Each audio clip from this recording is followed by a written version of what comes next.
Hi, everyone. Welcome to another episode of Her Own Words. Today, I'm joined by Katherine Stinson, a published poet and the author of Deserted Plateau. Her work has been featured in various publications, including Pink Disco magazine, Letters to Lovers, and Clementine's Line, among others. Katherine enjoys writing and traveling in her free time. Professionally, she works at a nonprofit organization.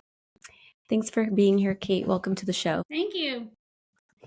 Well, I'm excited to talk more about your essay and learn more about your experience navigating hearing loss. But first, I wanted to ask you a little bit about your writing journey. When did you first start writing, and what role, if any, writing has had in your life, helping you navigate experiences or just processing things that have happened? So, actually, writing is very new for me. I wanted to say I started writing poetry in 2022. I started out with taking workshops with button poetry, and then I started to find different communities through like Instagram, and took some workshops from there. And then just through doing different workshops on Instagram, your friendships and your communities merge because you start like seeing the same people in the different workshops. And then there's certain ones you get like close to, and then they become your editors. And they become the people that you go to for editing advice, or just practice reading or co-writing and being in the same space. But this, She Was Always There, was the first like short story that I've ever written. And I wrote it for a magazine called Girlhood that I just randomly applied for an unpaid intern position for. I wrote for them for a couple months, and then I just kind of started getting into my own things. And then I wrote a book. It was an ad on Instagram for like submit 21 poems in 21 days and we'll turn it into a book. So it was like through a self-publishing company called Bookleaf Publishing. So that was fun. The other question was, how has it helped me navigate through like life? Yeah, writing to me is like pretty much like therapy. Like I used to be like really hesitant towards the style of free writing where you just like take your pen and you keep writing and you don't stop, and you don't erase, and you don't edit. And that used to be my least favorite way to write, but my editor, friend, and workshop facilitator, Yoda, really got me into that. And then it's just crazy to learn what you're holding in your brain that you might not even realize. Her class isn't any feedback. It's just really a safe space. So you just give gratitude. So that's really helped. And then like you can, in any writing you do, like sometimes you can see a theme. And also like what you were saying at the beginning of how like even if that exact thing hasn't happened to you, that you can still relate. And that's why they always say be as specific as possible in writing, because when something's extremely personal and specific, it makes it like even more relatable. So it's helped me process through stuff. It's really helped me build communities, have friends, get editors, become a better writer. So it's helped my life in a bunch of ways. That's awesome. And I know a lot of people are going the self-publishing route. I can't even imagine writing 21 days straight. So good for you for sticking to that goal and getting your work out there. And I agree. It's so nice to meet people with shared interests and then form a community around something that you already enjoy doing and then get feedback for your work, which is great. Was there anything specific that pushed you to share this deeply personal story, whether it was something that was happening in real time or something else that influenced you to say like, okay, it's time for me to share this experience with people? Hired as an intern, and I thought I was just going to do poetry, but they had certain categories and prompts that you could write about. And I saw something about being empowered. I was just at an empowerment retreat, I wanted to share it because it's something I never shared before, and I don't even know if I had ever really sat down and really thought about it. That's the best way to know how to put it. It's like I lived through it, but I never sat down and fully processed it past, like, oh, this messed up my life. Like, I never looked at the positive or the people that do love me. It's always been the why me kind of situation, or like having a hearing loss isn't that big of a deal. Like, I went my whole life without hearing aids. No, that makes sense. Sometimes when we're in the thick of it, we're just going through doing what we need to do to get by and survive and make it work. And sometimes, we do have to kind of look back and go like, oh, wow, I had to deal with all that. I didn't even give myself credit for it or realize I was actually struggling. So I can see how you might have like processed it after the fact or even allowed yourself to process. Sometimes we got to keep moving. It didn't seem like you really had much of a choice. It was just like, okay, this is what I have to deal with. So I make this work and then the next thing. So yeah, I think that makes perfect sense. And you kind of, or I did, it's something you just accept and get used to, and you fight it because it's all you ever known. So you're like, well, this is what I known, and I'm okay with how my life is. Why do I need to get something that, like, may or may not really improve my life? But I think what's hard, and then, I mean, my own mother has hearing aids, and, the job I work with, there's some people that have hearing aids and hearing loss or have different disabilities in life, whether you can see them or not. And sometimes I even find myself like forgetting or not being as aware as I need to be. Sometimes my friends and family, like, they still don't understand that, yeah, I know you like the music on in the car, but if you want to talk to me and you want me to understand what you're saying, we can't have both. A lot of people, including myself, mumble and don't look straight in each other's faces, whether we're shy or we think it's awkward or we're just rambling and not thinking about it. But a lot of times I'm doing like predictive understanding. Like, I hear stuff because I assume that's what is going to be said. Does that make sense? I'm like, how's your day? Yeah. I'm just going to assume they're saying my day's good or I'm fine. Yeah, that makes sense. I mean, just as you're even saying that, I'm thinking about all of the times I've just been completely unaware because that's not something I have to think about. Sometimes we're so rushed too, we're not even thinking about it, especially if you don't have to experience it. You don't think that there's a challenge with something simple. So I always find these conversations to be so insightful because it makes us think differently, stop, be more mindful of things we're doing around other people. Not every disability is a visible one. And it's not even an inconvenience. It's just a small tweak. And then, it makes it easier for someone else. Well, I guess I'll say first, I found it incredibly brave just to read your story and to see you like open up and share your vulnerability about this, what you've been navigating and taking that step to embracing hearing aids. I think it's really amazing to put that out there. And I also think you just captured it so beautifully.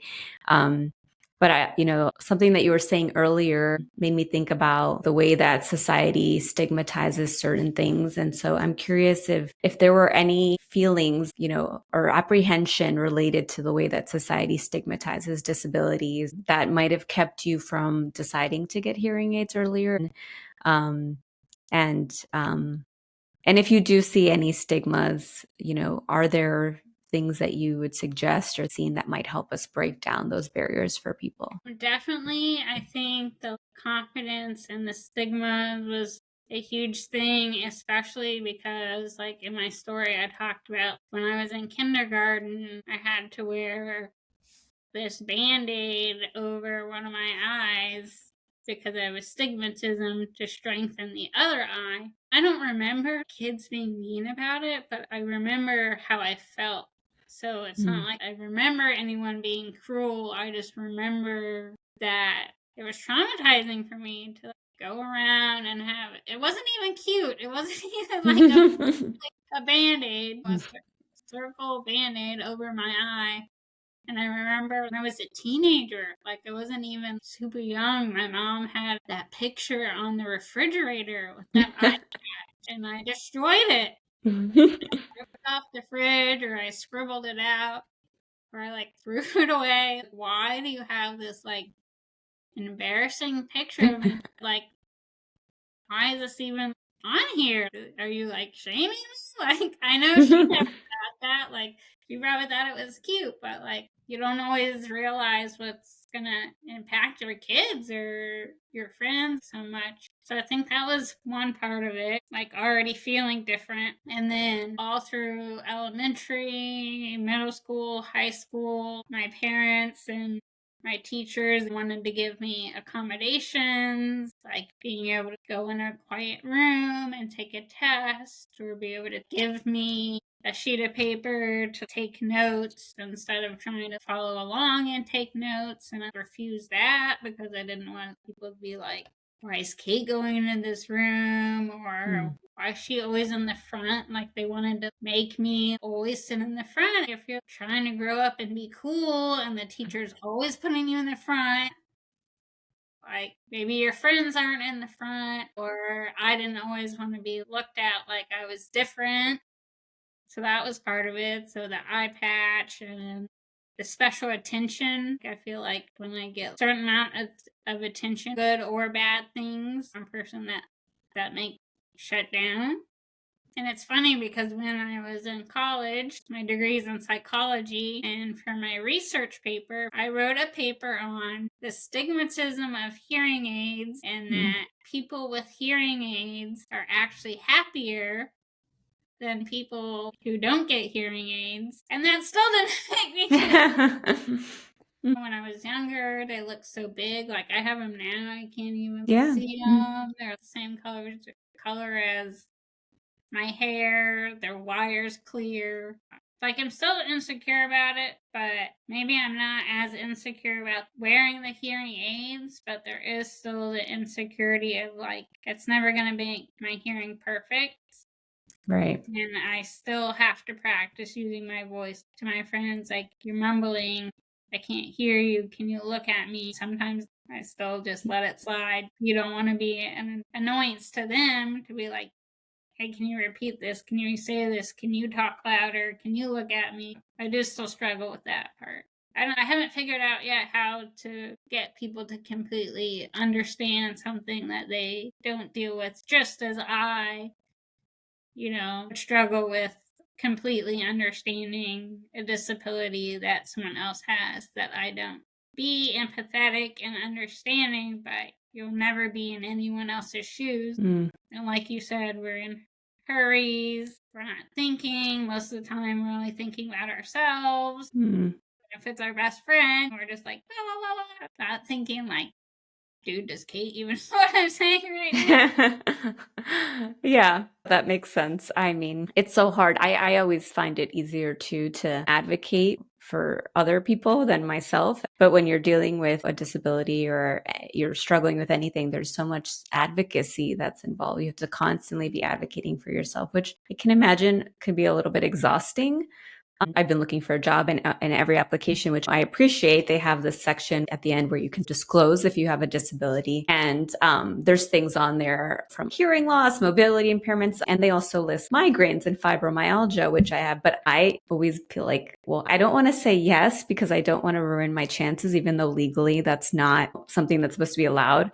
And then secondly, I'm like, well, I don't want to say yes. And then they assume I have a severe disability when it's just migraine. And that's just migraine. And I am already like, well, I don't want to say anything because then I'm showing some kind of weakness going in. So I think it's really hard to break that down. It's been so many years of us all learning this is how a normal person looks and a perfect person acts. We should have never done that in the first place. It's okay to have a disability or to struggle. It doesn't make you weak, but it's hard to like really process that and embrace it and say like, oh, it's okay to say I have this. And I saw it with my grandmother too. She fought really hard before she embraced a walker. And she also had hearing loss. And I don't think she was ever truthful with us about how bad it was. She just slowly retreated into herself because she couldn't actually hear us or have the same conversations. I think a lot of it was because she was taught that you just don't show that you need the help. You don't admit it, and you just continue acting strong and making it work, and you don't inconvenience people. And I think as women, that's something we deal with by default. We never want to be a burden or ask for too much. When you add something else to it, it's like, well, I don't want to bother them. So I've seen it in myself. I've seen it with my grandmother. One that made me be like, okay, I really should get this because it's supposed to it's supposed to slow down my hearing loss. It's supposed to make it not decline as fast because without hearing aids, your brain's not using your hearing. So it's not functioning how it's supposed to. So it's just like there, not being used, and your brain forgetting how to use it. But having hearing aids, now my brain is stimulated and using my ears more than without them. And also, hearing loss is linked to anxiety, depression, dementia, like all these things. And I've been reading this book. I've probably read it halfway through about 3 or 4 times. I still haven't finished it because it's very eye-opening, but also very scary for me. And like my whole family's supposed to be reading it. It's like her life story. She ends up like going deaf when she was like 50 or 60. So that's scary to me because I'm 35. But she just talks about how all these mental disorders like tie into the hearing, and then you don't really know if you have anxiety or if you really have depression or if you're really isolating because of this or that, or if it's just because you can't hear your friends in a group of 10 or 5 or 3. I don't think people really even grasp why I'm a one-on-one person as much as I can be, because I can't. It's going to make me cry. I can't hear you. It's not that I don't want all my friends together at once, but I don't know what you're saying, you know? Yeah. Especially in a restaurant with loud music. You're at home for Thanksgiving dinner and you're using metal silverware that clinks. And you have a dog barking in the background, and you have people sneezing, and it really is hard to hear a lot of things, and I still don't really know everything I miss, you know? Yeah. It seems like it could be overstimulating, just so many things going on at once too. That makes sense. What is the book that you were referencing? It's called Shouting Won't Help. It's a good title. I always think about my grandmother. I was always fearful of that, of her developing dementia and stuff, but I could definitely see the depression and the volume super high all the time on the TV. And sometimes I do think she used it to her benefit. She didn't want to hear certain things we wanted to say to her, but it was hard for me to see because she loved music and doing so many things. And those experiences completely changed for her. But you bring up a good point, though, about having more awareness. As somebody who's worked in design, everything around us is designed. And I think we've really done a lot of harm with some of our designs and not making people feel empowered and enabled in certain environments. And that's something I wanted to touch on with you as well. Is I remember being at this coffee shop, and I have this memory very vivid in my mind. I was in grad school studying, and there was this woman. She's a very petite woman in a wheelchair, and for whatever reason, I don't know if it was an accident or something that happened at birth. So she was there working, but when she went to get out of the booth and do anything, there was like no way she could really get into the bathroom because there was no automated button. I mean, she was just trying to make it work as best she could. And then I remember another day seeing her, and she left the coffee shop, and I just fully expected her to just go down the street, and she got into her van. There was like a lift. She got into the back of the car, maneuvered her way into the front, and drove off. And I was like, so impressed by this. I just saw her struggle so much in this coffee shop. And yet this design of this van was completely retrofitted for her to be able to be independent, take herself wherever she needed. It was just such a reminder of how poorly we can design things to make life hard for people. And even with the hearing aids, now there's like different colors for kids to embrace it with outfits. I know people who took them a long time, but now they're like, no, I embrace it. I wear colorful earrings and colorful hearing. I'm curious with your experience. Are there designs that you've seen that are good or bad? You mentioned some of them in terms of environment and what you need, but are there things that you've seen that have worked or things that are so much more difficult for you because of the way that they're designed? So my hearing aids, it's actually one hearing aid into my right ear, which has the 98%. So my problem isn't ability to hear, it's the ability to understand speech. So I Mm, chose the hearing aid. And this is one thing that's so hard because doctors are so quick, science is so complicated. I can read about it, I can go to the doctor, and I still don't fully understand how this works. There's just so much behind it. So my left ear is like a transmitter, and somehow, a magic way, it transfers all the sound to my right ear. mm, So it strengthens the hearing and the ability to understand speech in my good ear. And then this ear is still the same. So it's still best to sit on my right side. It's supposed to help a little, but when I was trying on the hearing aids, and I tried on both that amplified hearing, it was too overwhelming. I'm like, why do I need to hear this muffling thing in both ears? Some doctors will say, well, this ear is at 48%. It's not worth trying to save. But some doctors might say you should get both hearing aids to try to save this one. But I chose what was most comfortable for me. And then my doctor told me if it came down to it, I could always change it and get the two hearing aids, or someday, hopefully not, mm, there's always the option of a cochlear implant.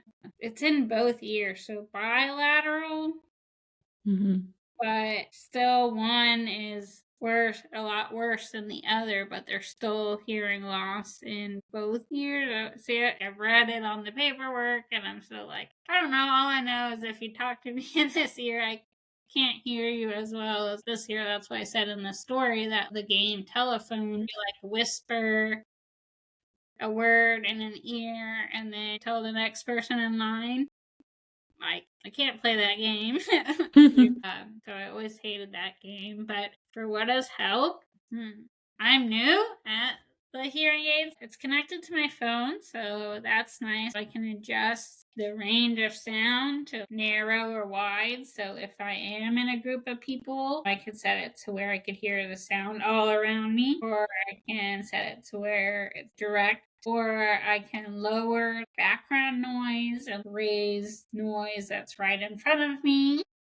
I think my favorite thing is that it is Bluetooth, which I still haven't been able to figure out how to connect it to my computer. So it's like wearing earbuds. I can have it connected to my phone. All my phone calls go through it. My Spotify can go through it. So that's really helpful because earbuds never even worked for me. It's because they have a right ear and a left ear, and then certain sounds come out from the right ear and certain come from the left, and then I wouldn't be able to hear what was coming out of the left side. When I was younger and using the ones that go over your head, I literally would have to flip them to the wrong ear because that's the ear I could actually hear out of. I don't have an iWatch, but I know it'll tell you if you're in a spot that's too noisy. Like I've seen people post on Instagram, like they're at a Taylor Swift concert, and then it's like, you're at this many decibels, and it's mm.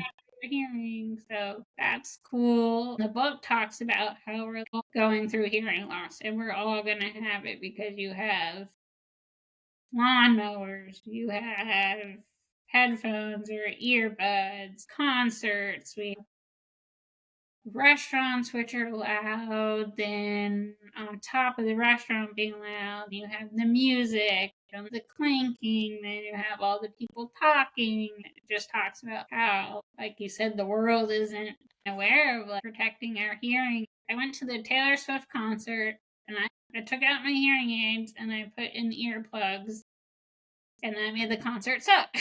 I can't hear that well anyways. So even when I go to concerts, I don't want to wear ear protection. Yeah.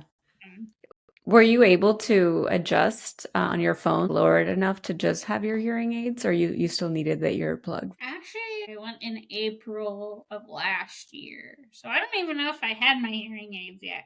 Mm. When I first got them, like things were like too loud. I remember the first time I went to a restaurant with my uncle, I was like, "Oh my god, what's going on? What's the noise?" Like I said, baby crying, door squeaking, Mm. some pin dropping, or my feet walking, or um, sounds were probably the hardest thing to get like used to, I would say. I think the best thing isn't technology other than lower your volume and don't wear earbuds as much, but I think if you know that anyone has hearing loss, the best thing you can do is listen to them and do look them straight on. Try not Mm. to mumble. If you say something and we don't understand you, it's better to reword it instead of just say the same thing over again. Mm. Like if you're having a Thanksgiving dinner or something, put away the metal silverware. Sit in a Mm. circle. Like I cannot hear people in a line. Yeah, it's so interesting you say that because I don't like that long setup. I've gone with family and you feel like you can only really talk to two people here. You miss out everyone over there. It's always so much nicer to just be in a circle and be able to see everyone and maybe participate in different things. I always find it interesting that the things that will make it a better experience for someone with a disability will, by default, make it a better experience for everyone else as well. Sometimes people think of it as an extra step to think about these things, but it actually makes it just a better overall human experience for people when we do. Feedback I gave to them at the retreat was instead of having a long table where we're all sitting together, have a few round tables. But they were like, but we all want to sit together. But in reality, even if you have the best hearing in the world, these people at this side of the table are not interacting with the people at this end of the table. If you have a table of 12 people, 14 Hmm. people, there's no way. So yeah, you're sitting together, but are you really? No, it's true. I hate those setups. I hate it. And then if you get stuck here, you're like, now I can't talk over there unless you're screaming or you just don't. So yeah, I'm with you on that. I do think it's incredible how much technology has evolved, but I do sometimes worry. I have friends that tell me they wear their AirPods in all day, every day. It freaks me out because like you said, we're listening to music way too loud. We're constantly blocking ourselves from noises around us. Sometimes people are completely oblivious to their surroundings. In the long run, what is this doing to our hearing? And then, like you said, it brings on other things, depression, anxiety, dementia. I don't know what's to come. This is why I can't make it through the whole book. That's a tough book to get through. But I think it's important to talk about these things because maybe you don't need your AirPods all day. Eventually, we're all going to be screaming at each other and we still won't be able to communicate. You mentioned in your essay your inner child a few times. And it seems like you participated in a program here and then you went to Bali. How has that contributed to your journey of self empowerment? Have your feelings and your confidence changed? Has it gotten better? Has it plateaued? When I started at the retreat, I had my hearing aids, but it's interesting because I have hearing loss, but noises can still be like physically painful to me, like being in the bus on the way to the retreat when all of us were there together. Mm-hmm. So I started at the retreat with them. It was 8 days. So then they got clogged probably like day 4. So like halfway through, it does get tiring because when we were doing yoga or having like a serious conversation, like the faintest music on. And I had to be like, can't hear you over that. I don't have my hearing aids in. And then she would turn it down, but it wouldn't be down low enough. So it was really nice because they had a manager helping run it, and she had a lot of friends in the deaf community with hearing loss, so she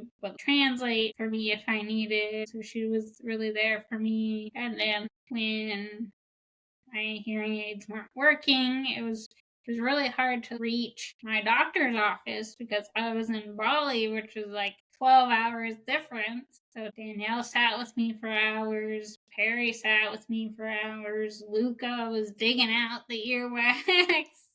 So I felt very loved and cared about and seen. So Danielle and Luca are married. I was doing the courses with Danielle, and then I hired Luca as like my life coach. So Luca was with me through the process. I remember being at the doctor's office and texting Luca like, so scared. What's going to happen? I'm so nervous. What if I have to get a cochlear implant? What if I find out they can't help me? So it was very comforting to have that person I could lean on through that transformation. It's even still emotional for me to go to the doctor now. I go yearly for checkups. And she's my hearing doctor. She knows I can't hear, and I'm still so embarrassed, and I still want to trick her and make her think I can hear, even at the doctor's office or with the person I hire to be there as my support system, or even a boyfriend or whatever. I don't know if I'm ever fully gonna come to terms with it. Doing the best I can do, but it's hard because I'm not the only person that has needs. I have a friend that dissociates and has ADHD, so she always needs music or always needs the TV on to help her. But then I can't hear her. I don't want to inconvenience her because I don't really know what's going on in her head, and she doesn't know what it's like in mine. So it's really hard to like accommodate everyone, you know? Yeah. Yeah. Sometimes I just take the hit, you know? Yeah, that's tough. I know that you recently got your hearing aids and mentioned not wanting to be othered when you were a kid and taking the accommodations. So I'm curious if you've ever really felt comfortable identifying as part of the deaf community. If you ever got to the point where you're like, yes, I'm part of this community, or if it's still hard for you to embrace that. I'm wondering if you feel as comfortable in your writing community as you might feel in a deaf community. I think it's one of those things where I know I have the hearing loss, but to other people that have worse hearing, do I still count to them? Mm. Would I still be welcome? Would they still support me? Would they still think I belong there? Would they still understand? I've been diagnosed with other stuff before, and I'm still like, well, am I enough on this Mm. extreme, like you were saying on those forms? I fill out those forms too, and I'm Mm. like, does this really count Yeah. compared to someone else? My dad will be like, never fill those out. Say you have a hearing loss, they're not going to know if your hearing's completely gone or if you just have like a slight hearing or if you even matters. Like, it's like, where do I belong? Yeah, I completely understand. So would you say that you feel more comfortable finding a writing community because it's something you can contribute versus the other one? Well, when I first started writing, I would feel certain ways because people would write about certain topics, and then I would feel like, well, I'm not writing about this topic, so am I not as good as a writer? But then I've done tons of workshops now, and now I find the ones of comfort and the ones that encourage me, and they see what I really like to write about, and then they're like my biggest fans, my biggest Mm-hmm. cheerleaders, and we're that way for each other. And it's like you said, even if I haven't been through the same trauma as them, when I'm with them listening, read their writing, or picking up a literature magazine that they've been published in, I still feel part of them. And I know Yeah. that they feel the same about what I write about on dating apps. And they're like, you're so much different through text. You text more than you talk in person. And it's probably because I can't hear. So when I'm writing and they're writing back, it's easier for me to catch up. I'm the same. It takes me a while to process. We all process differently, have different needs. How can we figure out a way to work with each other? Like you were saying with your friend, you both have completely opposite needs in a conversation. You prefer quiet, she prefers noise. So for me, it always comes back to design. What can we do to make that experience easier for two people like that in a room. I think there's a lot of room to make things better. You mentioned having to advocate for yourself. I'm curious if you have any advice for people who might struggle to fully understand the challenges of hearing loss, if there's anything that people could do to make it better, to support people in their life who might be facing hearing loss or a similar challenge. So educating yourself, if they're gonna go to a doctor and really find a doctor that you like and trust. That's another thing. The first time I went to my doctor, she was wearing a mask. You work with people that need to read lips. And I know you don't want to get sick, but I don't know what you're saying. Mm-hmm. At least have a clear ones. Yeah. But I always tell people, say my name if you're talking to me, hey, Kate, because for some reason saying my name, that's an automatic. You can hear your name. You know it's your name. So get the person attention. They can try putting some cotton balls in their ears. And sing it, yeah. Because yeah. I was substituting and they were doing a disabilities week and they did things like that. So one of them was to get people to understand speech impairment. They had them put a bunch of marshmallows in their mouth and try to talk to represent what it is if you have speech impairment, and then how it's for other people. Everyone's different though, so maybe asking them questions. If they say something, take it serious. And I'm not saying I'm perfect, so having this conversation will hopefully make me be a better person and friend. Sometimes people will be like, well, I know what it's like because my mom has it too, or whatever. It kind of feels like a brush off the shoulder. Sometimes. Everything's on a spectrum. Everyone's so different, and there's just so much information. So get to know the person and ask them if you really want to help them out. Yeah, I think that speaks a lot to just all the assumptions we make about each other. I think having more conversations like this is definitely an important step because you start to learn, okay, this is one unique experience, but there's someone else whose experience might be different. And the solutions are not going to be the same. And the emotions they go through are not going to be the same. But you're never really going to know unless you talk to them and hear from them versus just assuming. So I think you bring up a good point about just not making assumptions and trying to communicate better with each other. I think as long as we're trying and making an effort and learning and then changing our habits slowly, I feel that's the best we can all do with each other's different ways of learning or disabilities. And as we grow old, maybe today you're fine, tomorrow you have a different need. In your essay, you mentioned hearing new sounds. Some of them are a little bit cringy. Other ones seem to have been really exciting for you. So I'm wondering if you can share a moment that was memorable to you, either good or bad. The first song I listened to through my hearing aids was Taylor Swift's Champagne Problems.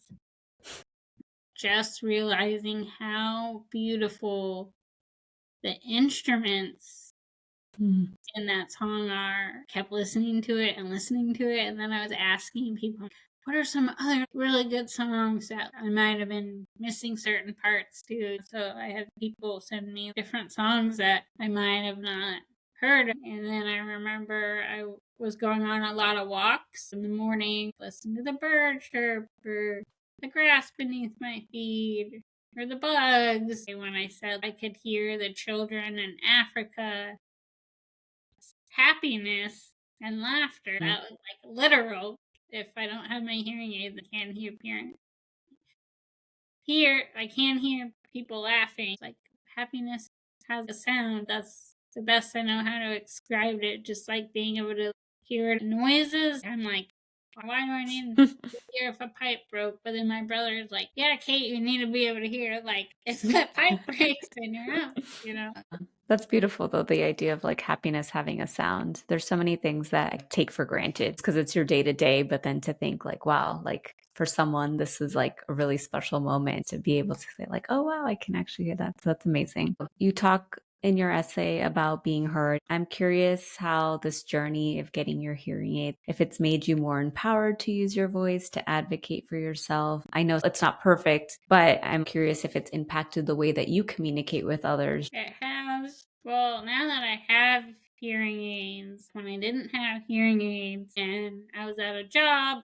I wouldn't ever give them the form that the hearing loss, I need these accommodations. At the job I have now, I was able to give them the paper, and then they were able to tell me how they can accommodate and then ways that they aren't able to because they have to legally give me a sheet of paper that says we can do this and this we can't help. But I think the biggest thing that helps me is when we have meetings, like getting the notes, because then I can just like read through it. I still want to be able to like pick what would be helpful for me. Our groups are called members. Like I have to tell them in the car, I have hearing loss, I wear hearing aids. Like we can either listen to music or talk. So I'm trying to teach them though. Everyone here has their own special needs. This is mine. And so I think my job has really helped me in that way. Just being, I feel like I can be like myself because all the members are special and they would never judge me and I would never judge them just as much as I've taught them and helped them. They do the same for me even if they don't realize it. So I've been able to tell people, and it seems like it means more now that I have hearing aids than when I didn't. Since there's something physical, it makes it feel more powerful and that I'm not making it up. And of course, my friends have always been supportive with it. It's still difficult in certain situations, but if it's at my parents' house and it's more quiet and there's 4 of us, I can understand it a lot better than before. It's still a learning curve, and it's probably never going to be perfect, but I think each day I'm getting stronger at it and less embarrassed with, can you repeat that, or what did you say? And it's interesting because I've always really liked drama and never really cared for comedy in conversations or funny movies. I think it's harder for me to catch humor. So it's not like I'm some depressed person that doesn't like humor. It's just like I have to catch it. Maybe that's why comedy isn't as easy for me to catch on to as, oh, if someone's crying or screaming. Because sometimes when people crack jokes, it's really witty and quick, or you have to hear the one word to understand the joke. Have you tried to watch a comedy or a stand-up, now that you have the hearing aids, and seeing if you feel different about them? No, but maybe I should. Yeah, I'd be curious. Yeah. Yeah, I should try that for an experiment. But it's a good point, though. I mean, some of those jokes, you have to hear the exact phrase or words for it to land. It's very specific. And if you miss something, you might miss the joke, and it's just not that great of an experience. My work sent me to defensive driving, but a comedy defensive driving. And he was speaking so fast, and I was in the back, and I'm like, I have no idea what he's cracking a joke about. I just know what's going on because I can see the PowerPoint presentation. I couldn't understand a lot of the jokes he was saying. Yeah, that's tough. I'd be curious to see how you feel about a comedy now. That's funny. I need to do one like I haven't seen, that I don't know anything about. Yeah, a clean slate. As I try to build the Her Own Words community and offer support to more women, I'm curious if you have any advice that you would want to give other women or a younger self that you'd be willing to share. So my mom got the hearing aids first, and I was still hesitant. And then I got them. And then my grandpa was still hesitant. And then he got them. I don't really know if there's a way or a time that you can convince someone to do something until they're ready. We don't really know how fast. My hearing is declining because I went so long without getting it tested. Because I wasn't wearing hearing aids, my ears and brain weren't being used, how they would be used if I had hearing aids. So that could be one reason it declines. And that made my mom really sad. She was like, I'm sorry we didn't make you. It's like, not your fault. Like she always said, we can never make you do anything, They couldn't make me do the accommodations. They still can't get me to wear my glasses. Yeah. I had to get the hearing aids on my own. For any adults out there, just try it. You can get a 30-day trial. If it's horrible, you can send it back, get your money back. Find a good audiologist that you trust and that you like. Be honest with them. Don't try to cheat on the tests because it's one of those things you don't know what you're missing, and you Mm. don't miss it because you don't know what you're missing. But then once you get a taste of it, Mm. then you'll know what you're missing. So give it a shot. Yeah, it's a good point that people need to arrive on their own. You can give them the support and the resources, but you really need to do it on your own. With anything, hearing loss, any change, any big change, people need to arrive at that point and be willing to take that step on their own. So I think that's great You have advice. nothing to lose for Mm. trying it. And if you're a parent with a kid, maybe there's some children's books, maybe showing them videos. Like I know on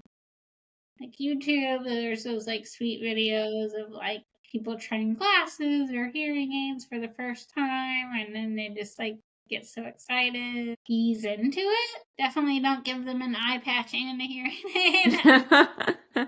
Or put it on the fridge. Make Is it a it that? cute eye patch. Make Yeah. it like a giant eyeball. Yeah. Yeah. But I have seen those really sweet pictures of fathers that have daughters or sons with cochlear implants, and they'll shave their head and they'll get the tattoo. Oh, that's cute. You know, everyone's just unique, and you just have to figure out where it works best for you, and don't give up, and find your tribe. You're the power, you're the magic, but it's still good and important to have the community and the support to help you navigate through life, because we are society based and community based. I think it's important, and it's easier to use your voice when you have a supportive, loving community that you feel safe in. If you have to practice using your voice and get stronger, probably start with those that you're close to, and Mm. then maybe you'll feel stronger using your voice out in the community with strangers. Hmm. Yeah, that's great advice. That's important. I think that's beautiful. Just want to thank you for believing in my work and working with me. Because when I like submitted it, I had no idea there was any extra writing to do than you just giving me the guidance. And since I'm most familiar with poetry, having your feedback and then being able to be like, okay, well, I think I can do some of this, but then like Yoda, who I love and trust, who has seen and knows parts of me that others don't because I write with her, so I have that safe space. And then thanks to Girlhood Magazine for being the first ones to really believe in the story and publish it. And thanks to all my friends who have read it. And I just want to thank everyone in my life who has helped support me and encourage me to use my voice when I didn't believe that I had one. That's great. I was happy to help. It was a beautiful essay. I'm so grateful for you for taking the time today, sharing more about your experience. I feel like I've already learned so much and have so many things that I want to keep learning and having more conversations like this. So I think a lot of people are going to be able to connect to your story, but also hopefully opens up their minds a little bit about just slowing down, talking to people more, asking questions, and hopefully making less assumptions about things that work and don't work, and really getting to know people and figuring out how we can help each other navigate the aging process and all of our changing needs along the way. So thank you so much for being here. This has been really great.